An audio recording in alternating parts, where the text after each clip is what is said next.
Morning साथियों, आज हम फिर से एक नया वीडियो लेकर के आए हैं जिसमें हम सीखेंगे कि अधिगम की क्या विशेषताएं होती हैं और क्या अधिगम के प्रकार होते हैं। तो अधिगम के जो प्रकार हैं वो भी सीखेंगे, साथ साथ ये भी सीखेंगे कि अधिगम के जो वक्र हैं, वक्र या पठार किसे कहते हैं, वक्र कितने प्रकार के होते हैं, वक्र किसे कहते हैं, जो कि इम्पोर्टेंट वीडियो होने जा रहा है ये। तो शुरू से एंड तक आप लोग वीडियो अवश्य देखें क्योंकि बहुत ही इम्पोर्टेंट वीडियो है। इसमें से एक क्वेश्चन कई बार दो क्वेश्चन सीटेट और यूपी टेट या रिट एग्जाम हो या एमपी टेट हो, वो हमेशा एक क्वेश्चन निश्चित आता है। इसलिए हम आज का जो वीडियो है वो आप लोगों के लिए बहुत ही खास होने जा रहा है, तो आप लोग ध्यान से देखिए और समझेंगे। चलते सबसे पहले सीखते हैं कि जो अधिगम है, अधिगम की क्या विशेषता है। पिछली वीडियो हमने देखा था कि अधिगम किसे कहते हैं। अधिगम में हमने ये देखा था कि जो अधिगम होता है वो एक प्रकार का व्यवहार में परिवर्तन होता है, और ये व्यवहार में जो परिवर्तन होता है यानी कि व्यवहार में परिवर्तन, ये हम पिछली वीडियो में हमने ये देखा था कि ये अधिगम है वो एक व्यवहार में परिवर्तन होता है।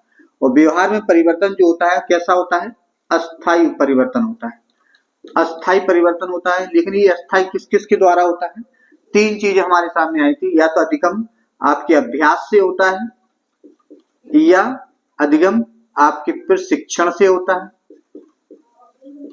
या अधिगम आपके अनुभव से। अनुभव, इन तीनों से किसी से भी अधिगम आपको हो सकता है। तो व्यवहार में जो अगर स्थायी परिवर्तन हो और वो अभ्यास या प्रशिक्षण या अनुभव के द्वारा हो तो वो आपका, उसे हम अधिगम कहते हैं। क्योंकि अधिगम के बारे में हमने संकीर्ण अर्थ में ये बताया था कि अधिगम का संकीर्ण अर्थ होता है सीखना, लेकिन व्यापक अर्थ के बारे में बात करेंगे तो व्यापक अर्थ में हमने देखा था कि अधिगम व्यवहार में परिवर्तन होता है। तो अधिगम की जो विशेषताएं हैं मुख्य रूप से आपने देखा होगा कि एक अधिगम, एक पहली विशेषता जो है देखने को मिलती है हमको, पहली विशेषता है कि अधिगम जो है, अधिगम अधिगम एक प्रक्रिया है, प्रोसेस होता है। क्या है, एक अधिगम एक प्रक्रिया है, ठीक है। अधिगम जो दूसरा प्रोसेस है कि अधिगम जो है, अधिगम इंपॉर्टेंट पॉइंट है ये दूसरा, अधिगम ये नकारात्मक एवं सकारात्मक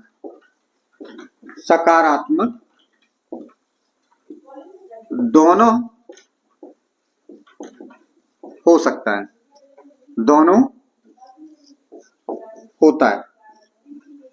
यानी कि कोई बालक कोई भी चीज अगर अधिगम करते हैं और उसके व्यवहार में कुछ परिवर्तन आता है, चाहे वो नकारात्मक हो सकता है और सकारात्मक, दोनों प्रकार का अधिगम हो सकता है। आगे हम देखेंगे कि जो अधिगम जो है समाज के सापेक्ष होता है। अधिगम समाज के सापेक्ष होता है। अधिगम जो है समाज के सापेक्ष होता है। अधिगम सदैव नवीन नहीं होता है। एक पॉइंट और आज निकल के आता है कि अधिगम सदैव हमेशा नवीन नहीं होता है, नवीन नहीं होता है। क्योंकि अधिगम के प्रभावित करने वाले कारकों में हमने पढ़ा था कि सबसे पहले उस अधिगम जो है पूर्व ज्ञान पर आधारित होता है। यानी कि अगर नवीन ज्ञान आपको अर्जित करना है तो उसको आपको पूर्व ज्ञान भी उस पता होना चाहिए। जैसे अगर किसी बच्चे को अगर आप जोड़ना घटाना सिखा रहे हैं तो उसे अंकों का ज्ञान होना चाहिए। तो इस प्रकार से हम कह सकते हैं कि जो अधिगम है वो पूर्व ज्ञान पर आधारित होता है, सदैव नवीन नहीं होता है।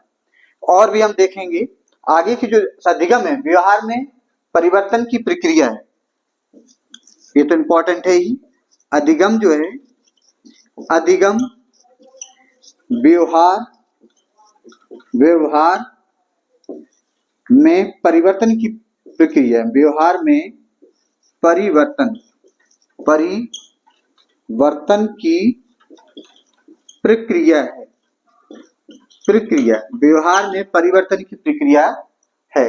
ये अभी हमने देखा कि मुख्य मुख्य जो बिंदु थे कि जो अधिगम है, अधिगम की क्या विशेषताएं होती हैं, उन विशेषताओं के बारे में अभी हमने देखा है। एक और पॉइंट आ रहा है कि अधिगम जो है स्वाभाविक, अधिगम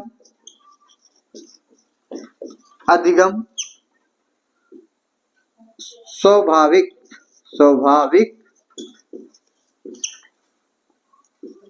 प्रक्रिया, स्वाभाविक प्रक्रिया। जैसे अगर हम बात करेंगे, जैसे जो अधिगम है वो प्राकृतिक अभिक्रिया जो प्रक्रिया है वो नहीं है, यानी कि स्वाभाविक प्रक्रिया नहीं होती है। अधिगम जो है स्वाभाविक प्रक्रिया नहीं होती है, नहीं होती है। यानी कि स्वाभाविक का अर्थ क्या हुआ? स्वाभाविक का अर्थ होता है कि प्राकृतिक, स्वाभाविक का अर्थ है प्राकृतिक, प्राकृतिक नहीं होती है। अधिगम प्राकृतिक स्वाभाविक नहीं होती है। ये आपका ये छठवां पॉइंट निकल करके आया। तो मुख्य रूप से अधिगम के नकारात्मक सकारात्मक ये दोनों प्रकार का होता है। अधिगम समाज की सापेक्ष होता है, अधिगम सदैव नवीन नहीं होता है। अधिगम क्या है? व्यवहार में परिवर्तन की प्रक्रिया है। तो इसका मतलब है जब अधिगम व्यवहार की प्रक्रिया, इसका मतलब अधिगम एक प्रक्रिया है, यानी कि विकासात्मक प्रक्रिया है। जो विलियम वुडवर्थ ने कहा था कि जो अधिगम है वो एक विकास की प्रक्रिया होती है। तो इसका आप स्क्रीनशॉट ले लें, इसके बाद फिर हम लोग आगे चलते हैं।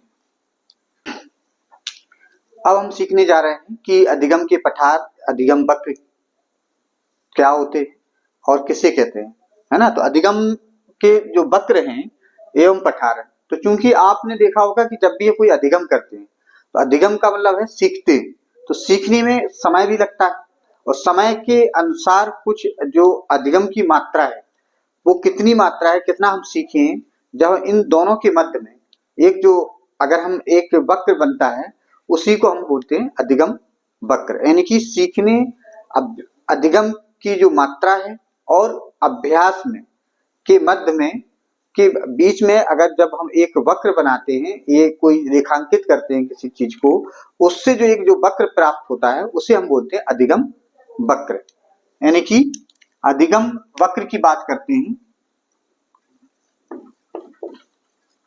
अधिगम वक्र यानी कि लर्निंग कर्व। जो लर्निंग कर्व है, लर्निंग कर्व्स जो हैं, जो वक्र हैं, वो जैसे अगर आपने देखा होगा कि जैसे अधिगम की मात्रा, अधिगम की मात्रा, पहली बात अधिगम की मात्रा, और दूसरी बात है कि समय, अधिगम में जो समय लगे, समय या हम कहें अभ्यास, जब अभ्यास करेंगे तो समय लगेगा। जब इन दोनों के मध्य में जब हम कोई रेखांकित करते हैं इनके परस्पर संबंध में आपस में, तो जो इनके बीच में जो हमको वक्र प्राप्त होता है उसे हम बोलते हैं अधिगम वक्र या लर्निंग कर्व। अब बात आती है पठार।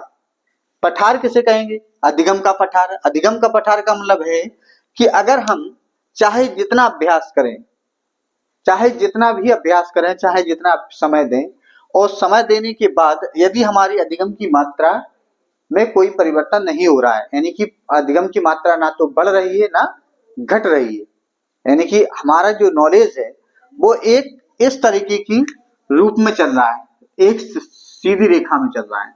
यानी कि अगर हमने अभ्यास किया तो कुछ मात्रा पहले बढ़ी, बढ़ने के बाद फिर ऐसे हो सीधी रेखा हो गई क्षैतिज रेखा में। तो जो क्षैतिज रेखा होती है इसके बाद कोई भी इसमें परिवर्तन नहीं होता है। इस पॉइंट को, इस अवस्था को ही हम अधिगम का पठार बोलते हैं। यानी कि जब हम फिर से समझ लीजिए एक बार कि अधिगम की मात्रा और समय, यानी कि अभ्यास करने पर अगर हमारे सीखने में कोई परिवर्तन नहीं हो रहा है, यानी कि ना तो कम हो रहा है ना ज्यादा हो रहा है, यानी कि जो नॉलेज है हमारे पास वो सेम उतना ही है, तो एक सीधी एक क्षैतिज रेखा में हमारा नॉलेज है, क्योंकि हम समय दे रहे हैं, समय ज्यादा लग रहा है, लेकिन अभ्यास भी कर रहे हैं, क्योंकि अभ्यास करेंगे तो समय लगेगा, यानी या तो समय या अभ्यास के बीच में, क्योंकि कभी कभार एग्जाम में समय भी लिख देते हैं, कभी कभार अभ्यास लिखते हैं, तो अभ्यास और अधिगम की मात्रा में या समय और अधिगम की मात्रा के बीच में जो हम रेखांकित कर्व बनाते हैं, वो जो कर्व बनता है उसको हम बोलते हैं अधिगम कर्व। अब अधिगम कर्व में जब ऐसी स्थिति आ जाती है कि अगर हम अभ्यास या समय उसमें दे रहे हैं, यानी कि अभ्यास कर रहे हैं पढ़ने में, और हमारा नॉलेज है बढ़ नहीं रहा है, एक क्षैतिज अवस्था में है, न बढ़ रहा है न घट रहा है, तो उस अवस्था को हम बोलते हैं अधिगम का पठार, उसको बोलते हैं अधिगम का पठार, यानी कि प्लेट्यूस ऑफ लर्निंग। अब इसके बाद हम सीखेंगे कि अधिगम के प्रकार, जो अधिगम के वक्र हैं वो कितने प्रकार के होते हैं।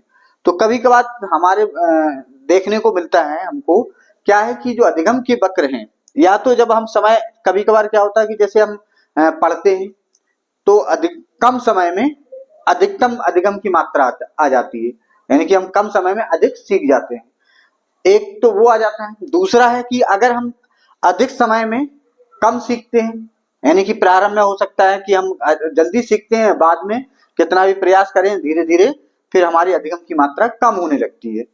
कभी फिर तीसरा पॉइंट ये आ जाता है कि अगर हम अभ्यास करते हैं तो कभी हम अधिकतम सीखते हैं, फिर कभी वो अधिगम अभ्यास करने पर उसे कम सीखते हैं, तो एक ऐसा आकार की आकृति बनती है। तो उस प्रकार के अधिगम वक्र को क्या बोलेंगे, जो समय अधिगम अभ्यास के साथ कम समय में अधिक अधिगम की मात्रा में प्राप्त होती है, उस प्रकार के वक्र को क्या बोलेंगे। जब अधिगम की अभ्यास अधिक लगाए और ये अधिगम की मात्रा कम मिले, तब उस प्रकार के वक्र को क्या कहते हैं। तो आगे हम सीखेंगे कि जो वक्र हैं, अधिगम के वक्र हैं, वो कितने प्रकार के होते हैं, क्या होते हैं। तो देखने को आज चलते हैं, आगे सीखते हैं कि अधिगम के जो वक्र हैं, यानी कि अभ्यास और अधिगम की मात्रा के बीच में जब हम बनाते हैं फिगर, तो देखने को क्या मिलता है। तो एक वक्र इस प्रकार का बनेगा, जैसे अगर देखेंगे, अगर हमने देखा यहाँ मान लीजिए अभ्यास लिखा, एक्स अक्ष मान लीजिए ये वाई अक्ष है, और यहाँ पर हमने लिख दिया कि अधिगम की मात्रा, अधिगम की मात्रा। तो यहाँ पर एक स्थिति होती है अभ्यास करने पर, और इन दोनों की जो बराबर स्थितियां आती हैं इस प्रकार की, जितना हम अभ्यास करते हैं उतना ही अधिगम होता है। तो ये हमको पॉइंट मिलती है इस प्रकार की। तो एक रेखा बनती है इस प्रकार की, एक सरल रेखा इस प्रकार की बन जाती है। एक अधिगम इस प्रकार का होता है कि अगर हम देखें यहाँ पर अभ्यास और ये अधिगम की मात्रा, अधिगम की मात्रा, तो एक इस प्रकार का बनता है, एक इस प्रकार का वक्र बनता है, एक वक्र बनता है इस प्रकार का। देखिए यहाँ एक वक्र बनता है इस प्रकार का, पहले ऐसे। तो यहाँ पर जो पॉइंट देख रहे हैं, यहाँ के बाद अधिगम की मात्रा क्या हो रही, घट रही है यहाँ पे। तो ये अधिगम की मात्रा, और यहाँ ये अभ्यास, एक चीज ये आती। तो हमारे पास ये तीन। ओके, चौथा एक और आता है कि अगर हम देखेंगे कि अधिगम इन दोनों के बीच में कि इस प्रकार से कि कभी कभार ऐसा जाएगा, ऐसे ऐसा बनता है, इस प्रकार का वक्र बनता है। यहाँ अधिगम की मात्रा, अधिगम की मात्रा, और यहाँ पर अभ्यास, क्षैतिज जो लाइन होगी वो अभ्यास या समय, अभ्यास या समय, इन दोनों में से एग्जाम में कोई भी एक लिखा रहता है इसमें, अभ्यास या समय या अधिगम की मात्रा, अभ्यास, यहाँ भी समय। तो ये चार प्रकार से हमको कर्व देखने को मिलते हैं, पहला, ये दूसरा कर्व, और ये तीसरा, ये चौथा कर्व। तो इन कर्वों की क्या नाम है, इन नामों के बारे में आगे हम सीखते हैं। तब तक आप इसका स्क्रीनशॉट ले लीजिए, फिर आगे चलते हैं, सीखते हैं। अब हम आगे सीखते हैं कि अधिगम के जो वक्र हैं वो कितने प्रकार के थे। क्योंकि अभी हमने देखा था कि 4 पॉइंट हमको मिले थे। एक वक्र पहले अधिगम का अभ्यास करने पर एक वक्र बढ़ रहा था, फिर घट रहा था, फिर एक पहले घट रहा था, फिर बढ़ रहा था, फिर बाद में एक हुआ था कि अधिगम और अधिगम की मात्रा के बीच में एक सरल रेखा सी बन रही थी। एक एस की आकृति की आकृति बन रही थी। तो उसमें जो इस प्रकार से हमें 4 प्रकार की आकृतियां देखी। तो इसका मतलब ये होगा कि जो अधिगम के जो वक्र हैं, टाइप ऑफ लर्निंग, वो 4 टाइप की हमको देखने को मिलती है। पहली जो टाइप है अधिगम के वक्र में देखने को हम देखेंगे तो पहले हमको देखने को मिलती है एक सरल रेखीय अधिगम वक्र। दूसरा टाइप हमको देखने को मिला था उन्नतोदर, यानी कि पहले उन्नतोदर अधिगम वक्र।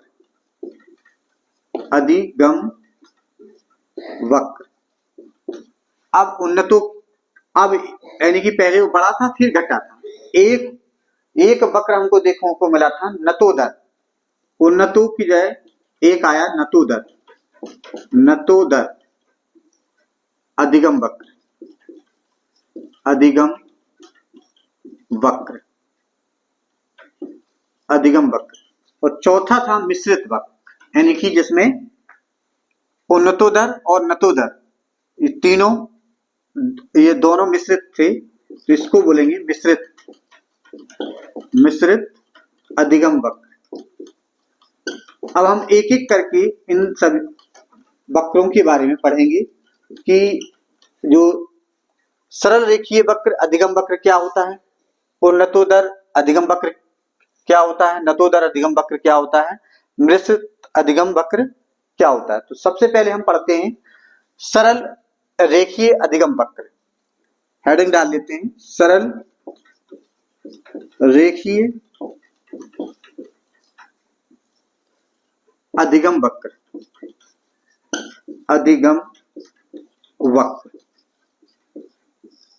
स्ट्रेट लर्निंग कर्व, इसको बोलते हैं स्ट्रेट लर्निंग कर्व या स्ट्रेट लाइन, सरल रेखीय लर्निंग कर्व।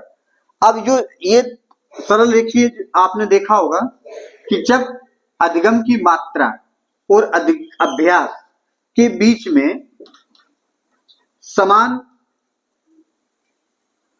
जितना समय हम दे रहे हैं उसी के समान उतना ही अधिगम हमको प्राप्त हो रहा है। तो ये पॉइंट ऐसे मिलेंगी इस प्रकार से। तो एक सरल रेखा हमको प्राप्त होती है, यानी कि यहां पर लिखेंगे अभ्यास या समय और अधिगम की मात्रा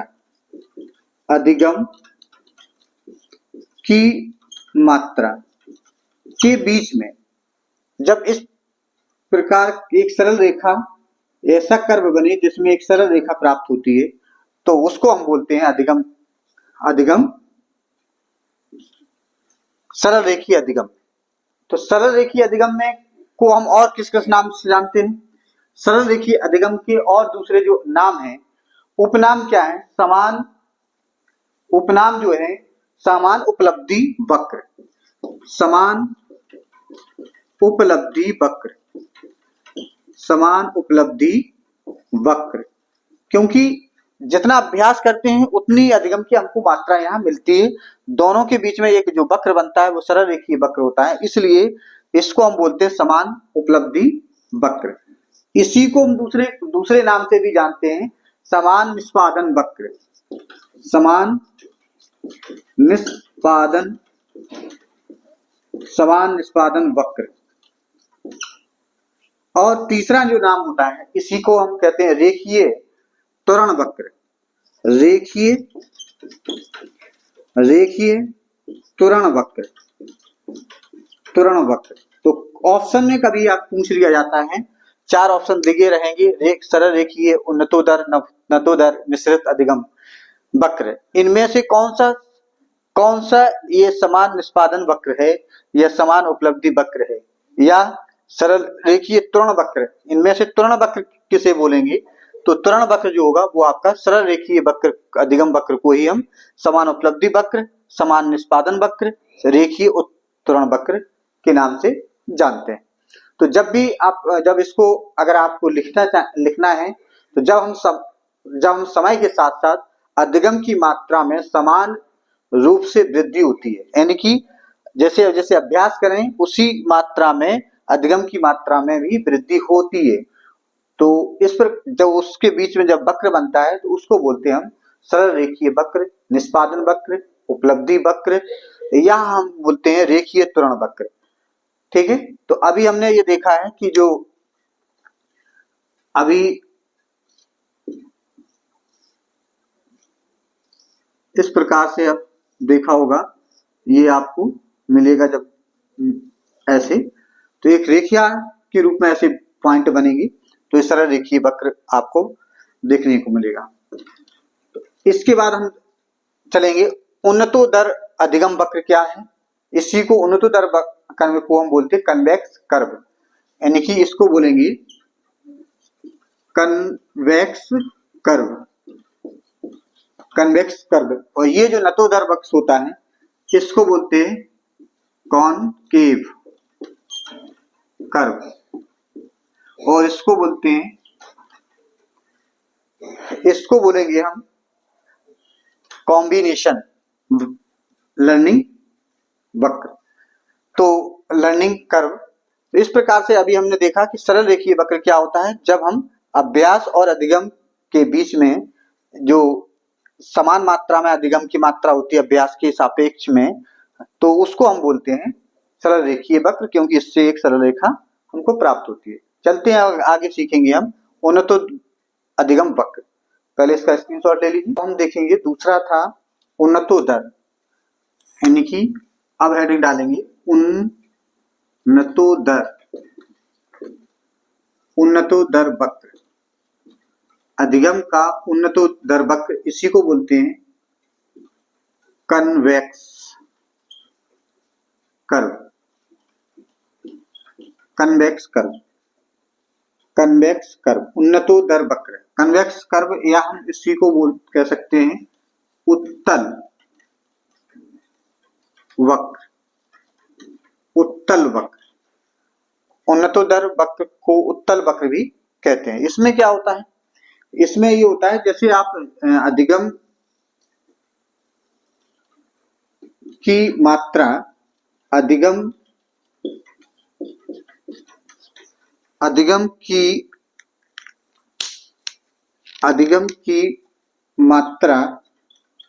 अधिगम की मात्रा और अभ्यास या प्रयास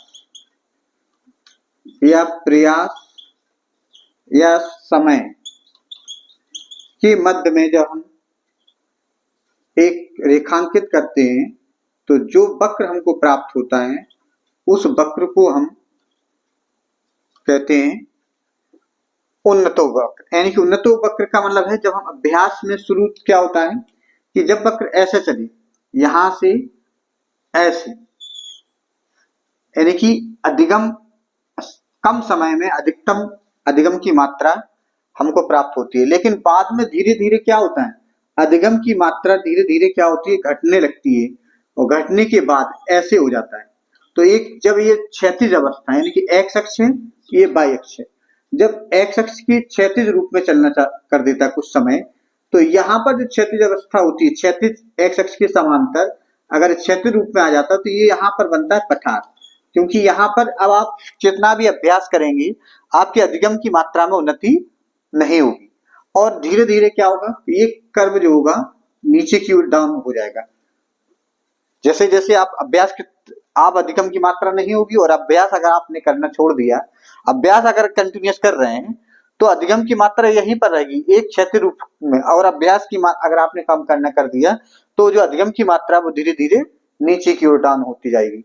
यानी कि अगर अगर आपने अधिगम अभ्यास के सापेक्ष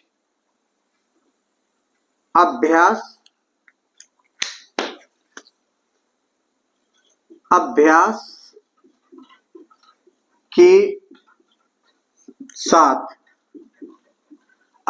के साथ अधिगम की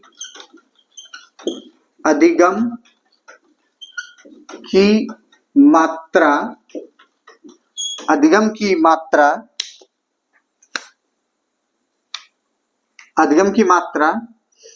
धीरे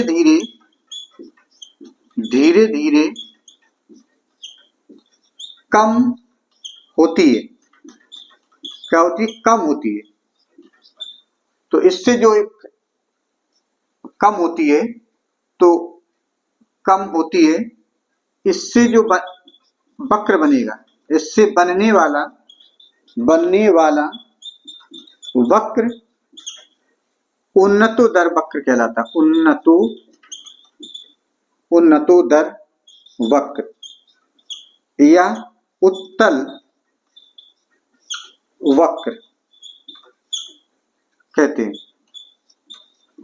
उन्नतोदर वक्र क्या होता है? यहाँ के बाद क्योंकि ये घटता है ना, तो उन्नतोदर वक्र को हम एक तो आपने नाम सुना कि उत्तल वक्र होता है, ये घटने वाला वक्र, घटन निष्पादन वक्र भी होता है, या घटन उपलब्धि वक्र, यानी कि ये जब पहले स्टार्टिंग में बढ़ता है फिर बाद में घटने लगता है, तो इसी को बोलते हैं उन्नतो। माने पहले उन्नत होगा फिर नतो होगा, पहले उन्नत होगा फिर नतो, यानी कि पहले ऊपर फिर नीचे की ओर डाल होगा ये वक्र, इसलिए कहते हैं इसको उन्नतोदर वक्र।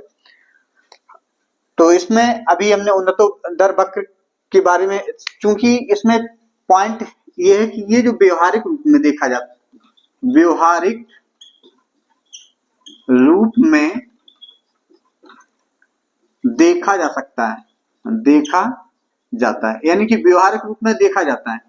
व्यवहारिक रूप में जैसे आपने अभ्यास किया, तो प्रारंभ में जैसे आप किसी चीज को सीखने के लिए उत्साहित हुए, प्रोत्साहन हुए, आपको अभिप्रेरणा मिली या आपकी रुचि हुई, ये जो पॉइंट फैक्टर होते हैं, रुचि है, आपकी प्रोत्साहन है, आपको अभिप्रेरणा है, तो या आपकी आवश्यकता है। तो अगर आपकी आवश्यकता है सीखने की, तो स्टार्टिंग में आप क्या करेंगे? अभ्यास ज्यादा करेंगे। अभ्यास करेंगे तो उसी में आपके अधिगम की मात्रा का जो वक्र है, आपको बहुत जल्दी सीखते हैं।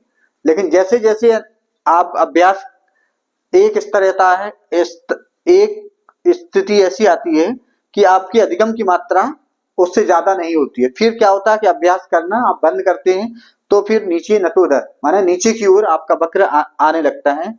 इसलिए यहाँ के बाद आपका घटना चालू हो जाता है अधिगम की मात्रा। ये मुख्य पॉइंट होते हैं। तो यानी कि व्यवहारिक रूप में हमको ये देखा जा सकता है, इसी को हम कहते हैं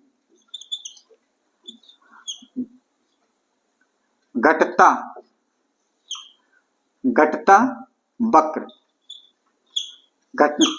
यानी कि घटने वाला वक्र, यानी कि घटने उपलब्धि वक्र, यानी कि आपकी उपलब्धि क्या होगी? नीचे नीचे आपकी कम होती जाती है। तो इस प्रकार का जो वक्र होता है उसको कहते हैं उन्नतोदर वक्र, यानी कि पहले आपकी उन्नति हुई फिर बाद में नतो माना नीचे की ओर आए, तो इस प्रकार को हम वक्र को बोलेंगे उन्नतोदर वक्र। और यहाँ जो इसमें क्या होगा, पॉइंट भी यहाँ पर जब ये क्षैतिज रेखा में होगा तो इस पॉइंट को बोलेंगे पठार। इसको क्या बोलेंगे? ये पठार हो, इस स्थिति को पठार बोलते हैं। नगण्य हो, या तो आपकी सीखना एकदम नगण्य हो की मात्रा हो, या बिल्कुल कम हो, या फिर नगण्य के बराबर हो, तब उस स्थिति को बोलेंगे पठार। उसमें क्या होता है कि पठार होता स्थिति ये सी आ जाती है कि आप धीरे धीरे आप रुचि कम पढ़ने में कम लेने लगते हैं। कभी कभार क्या होता है कि आप अभ्यास करना कम कर देते हैं। तो इस स्थिति में आपकी जो अधिगम की मात्रा है वो एक क्षैतिज रूप में आपकी ये मूव करती है, इसलिए इसको बोलते हैं, इस स्थिति को पठार बोलते हैं। चलते अब सीखते हैं कि नतोदर वक्र या कनकेव वक्र किसे कहते हैं, कर्व किसे कहेंगे। चलते हैं सीखते हैं, पहले इसको आप स्क्रीनशॉट लीजिए फिर सीखते हैं। अभी हमने सीखा था कि उन्नतोदर वक्र किसे कहते हैं, अब हम सीखेंगे कि नतोदर वक्र किसे कहते हैं। नतोदर वक्र, नतोदर वक्र,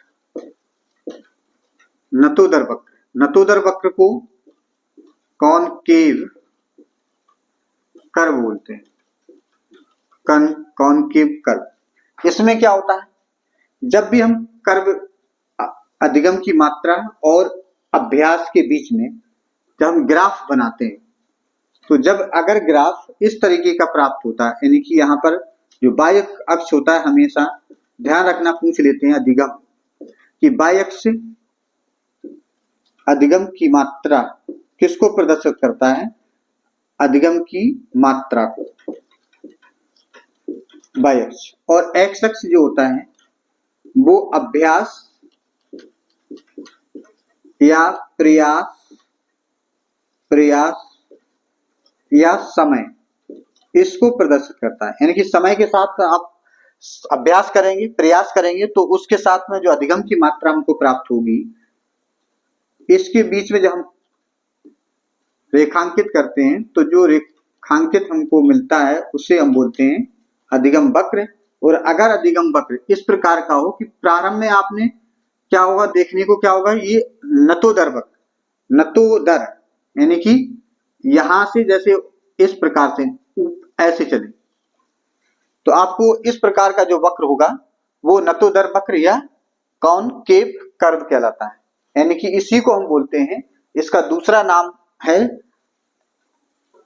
इसको सकारात्मक, सकारात्मक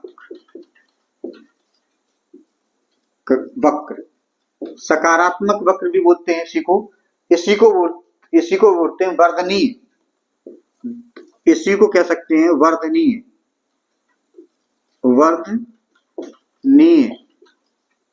वर्धनीय वक्र, इसी का नाम वर्धनीय वक्र है। यानी कि कभी कभार क्वेश्चन पूछ रहे वर्धनीय वक्र कौन सा होता है, नतोदर होता है कि उन्नतोदर होता है, कि आपका मिश्रित में से कौन सा वक्र आपका वर्धनीय वक्र कहलाता है या सकारात्मक वक्र होता है।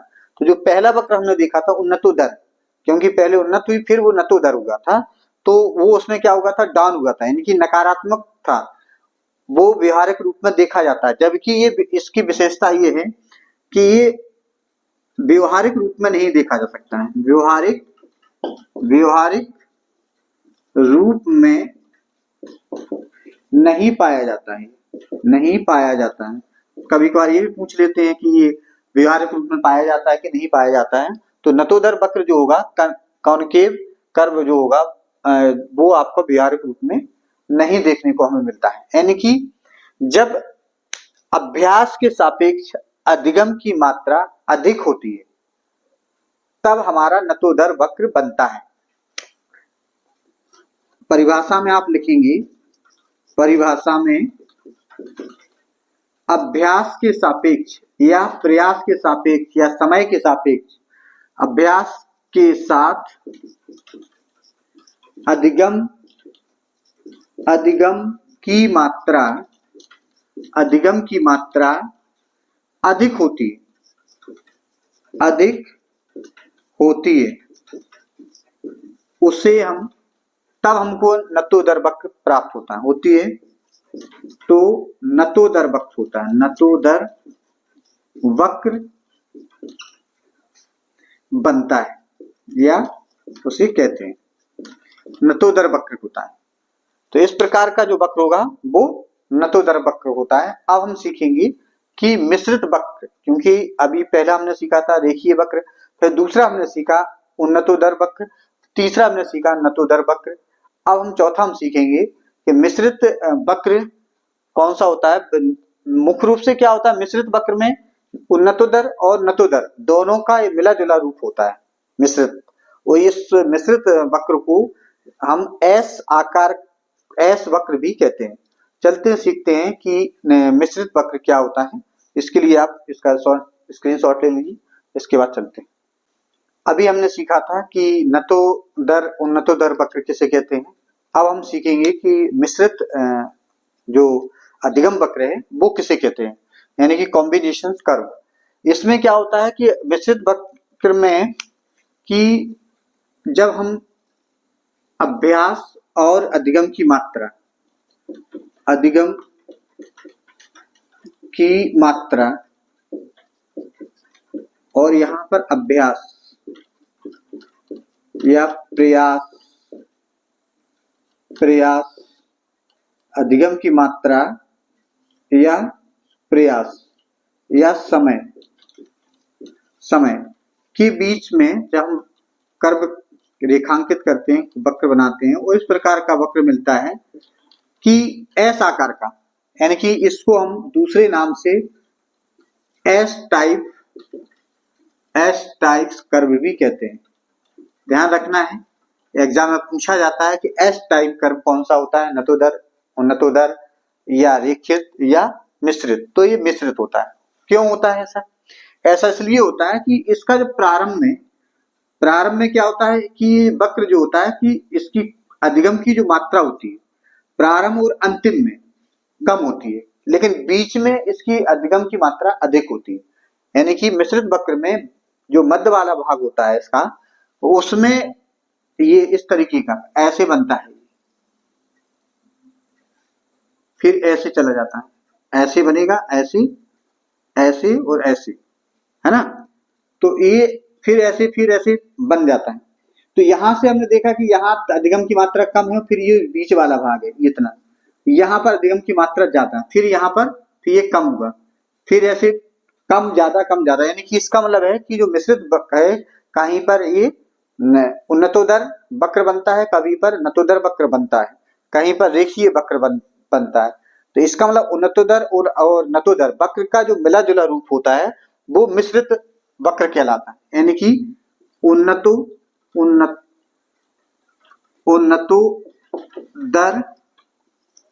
वक्र तथा नतोदर वक्र का मिला जुला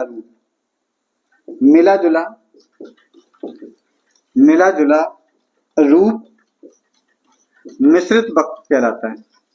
मिश्रित वक्र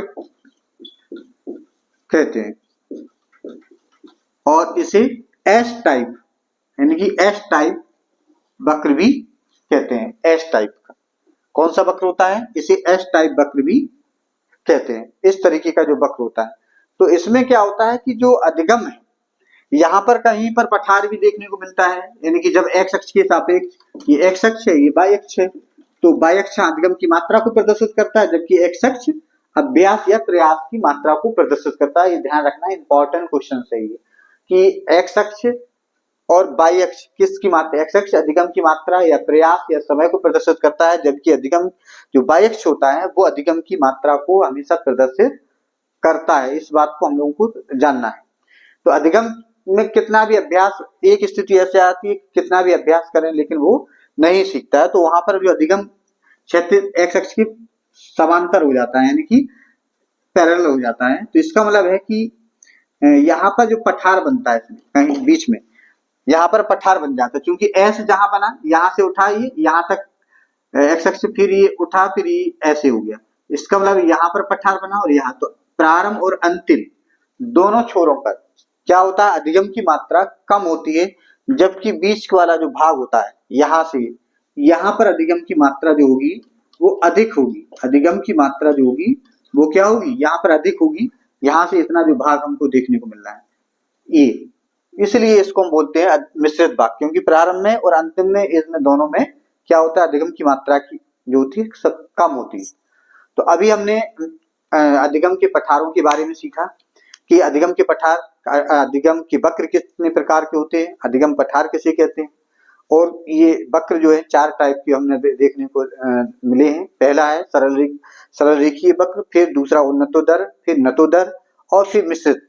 इस प्रकार से 4 वक्र हमने अधिगम के पठार, अधिगम के वक्र एवं पठार के बारे में हमने सीखा है। अधिगम, अब बात आती है कि ये ऐसा होता क्यों है।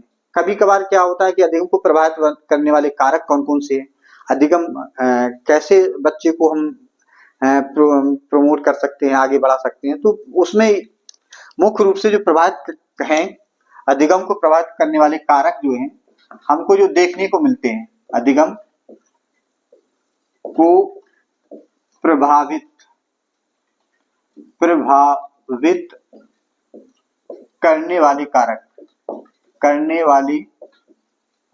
कारक। बात अगर हम करें कारकों की तो देखने को हमें मिलता है, पहला है कि जो अभिप्रेरणा, क्योंकि मनोविज्ञानक में इन सब चीजों पर इफेक्ट, रुचि, अभिप्रेरणा, रुचि, प्रोत्साहन, तीसरी आगे आवश्यकता, थकान, अगर कोई या शारीरिक अस्वस्थ है तब भी वो व्यक्ति की जो अधिगम की मात्रा को प्रभावित करता है। तो अधिक प्रेरणा में जैसे अगर बच्चा अभिप्रेरित नहीं है तो आप कितना भी उसको अभ्यास कराएं लेकिन वो अधिगम की मात्रा में कोई उसमें परिवर्तन देखने को नहीं मिलता है, नहीं सीखता है। अगर उसकी रुचि नहीं है तब भी नहीं सीखेगा, प्रोत्साहन उसको नहीं मिल रहा है कहीं तब भी नहीं सीखता है। उसकी आवश्यकता प्रमुख रूप से है कि अगर वो जो चीज हम सिखा रहे हैं वो उसके लिए लाभकारी है कि नहीं है, कि उसकी सफलता में, क्योंकि उसको पहले अभिप्रेरणा में उसको सफलता का ज्ञान होना चाहिए, इच्छा है उसकी कि नहीं है, ये चीजें देखनी। अगर व्यक्ति कोई बालक थका हुआ है तो उसको कितना भी अभ्यास कराते रहें लेकिन उसके अधिगम उसको नहीं होगा, वो सीखेगा नहीं, कुछ याद नहीं होता है। तो इन सब ये जो अधिगम को प्रभावित करने वाले जो कारक हैं, अभिप्रेरणा है, रुचि है, प्रोत्साहन है, आवश्यकता है, ये थकान है, ये उसको प्रभावित करते हैं अधिगम के वक्र को। तो अधिगम के वक्र को अगर इनको दूर किया जाए, बच्चे को अभिप्रेरित किया जाए, उसकी रुचि इंटरेस्टेड और प्रोत्साहन किया जाए, उसकी आवश्यकता के अनुसार जो विधियां हैं, अधिगम शिक्षण की जो विधियां हैं उनको प्रयोग किया जाए तो अधिगम के की जो मात्रा है तो निश्चित रूप से उसको हमको अधिक देखने को मिलती है। यदि हमारी अधिगम की जो विधियां हैं, शिक्षण की जो विधियां हैं, उनका प्रयोग यदि हमने उसके बच्चे की रुचि के अनुसार नहीं किया तो निश्चित है कि अधिगम की जो मात्रा होनी चाहिए वो हमको देखने को नहीं मिलती है, यानी कि नकारात्मक हो जाता है। यानी कि वो आपका उन्नत प्रारंभ में तो सीखेगा लेकिन बाद में फिर अभ्यास करना बंद कर देगा, क्योंकि उसको सफलता का पता है कि हमको ये सीखना था, हम सीख ही रहे हैं। तो इसलिए उस बात को हमको ध्यान देना होगा कि जो हमारी शिक्षण की विधियां हैं वो बच्चे की रुचि के अनुसार हो, उसको प्रोत्साहन बीच बीच में देते रहें, पुरस्कार देते रहें, तो जिससे कि बच्चा आगे सीखता रहे और वो पढ़ता रहेगा। और आप लोग भी इन जो यूपी टेट हो या सी टेट हो, ये एग्जाम में जो इस अधिगम की पठार, अधिगम की जो वक्र हैं उनसे संबंधित जो क्वेश्चन आते हैं, इंपॉर्टेंट क्वेश्चन है, क्योंकि 2017 में यूपी टेट, सी टेट 18 में भी पूछ चुके हैं इस टॉपिक से रिलेटेड। 4 में से 2 क्वेश्चन जरूर पूछे जाते हैं, कभी कभार पठार से पूछ लीजिए पठार क्या होता है। तो ऐसी स्थिति जहां पर बच्चा की जो अधिगम की मात्रा में कोई परिवर्तन नहीं होता है, यानी कि वो उसका जो कर्व है वो एक्स अक्ष की पैरेलल हो जाता है, समांतर हो जाता है, तो उस स्थिति को हम बोलते हैं अधिक पठार, यानी कि अधिगम का पठार हो गया। यानी कि वो बच्चा कुछ चाहे जितना अभ्यास करें वो सीख नहीं रहा है। तो अभी इस वीडियो में अभी यहीं तक, बहुत बहुत धन्यवाद। इस वीडियो को आप लोग लाइक करें, शेयर करें और कमेंट जरूर लिखें, जिससे कि हम जो अगला वीडियो होगा वो आपके लिए बेहतर बना पाए, बहुत अच्छा बने, जिससे कि आपकी जो सफलता है उसमें 4 चांद लग पाए। और यदि अगर इस वीडियो को आप अन्य तक शेयर करते हैं, उनको भेजते हैं, तो इससे जो भी वीडियो सब्सक्राइबर होंगे, जो भी बढ़ेंगे, जो भी इनकम होती है, किसी ना किसी गरीब बच्चे की कॉपी पेन पेंसिल की मदद करती है। इससे एक एक पैसा गरीब बच्चों के हित में इसमें लगने वाला है। आप लोग इसको सब्सक्राइब करें, कमेंट करें और लाइक करें। बहुत बहुत धन्यवाद।